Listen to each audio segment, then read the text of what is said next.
Today we're going to install this Volant cold air intake on the 2011 Toyota Tundra. I just made a video of how to remove the stock airbox. Now we're going to install the aftermarket cold air. I went ahead and removed my mass airflow sensor from the original and stuck it in here already. Next we're going to grab a little adapter and our coupler, and we'll bring this over, as well as for this 10mm bolt. We're going to insert our coupler then into our throttle body and work this into place. We'll put our 10mm bolt right through there. When we tie it down, we'll push this forward so we can move this up against the firewall and make a nice good seal. Let's go ahead and do that now. We'll use a 10mm socket to secure that down, and like I said, make sure you push this forward. I'm using a 10mm with an extension and an impact.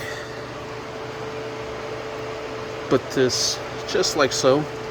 Move this forward, bring this up, and secure this down with 8mm. There's the 8mm, and we'll tie those down. Next we have our little adapter. We're going to connect it here, and we'll bring this clamp over. Should be able to do it by hand.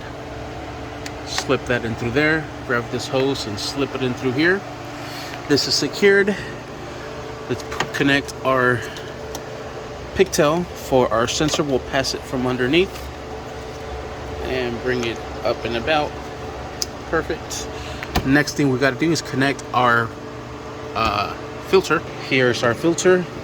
This will be going in the angle, and try to work it in there, if you know what I mean. Try sliding it into the tube housing, push it in and secure it into place.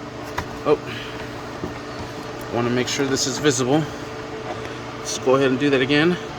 And I'm using that same 8mm with a ratchet to secure this down.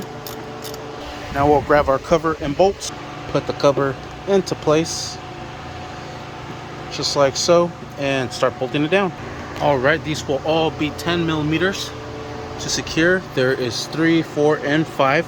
Let's go ahead and tie those down. All right, and there we have it. Now all we simply do is put the cover back on, just into place. Sweet, and there it is. Thank you for watching. Please like and subscribe.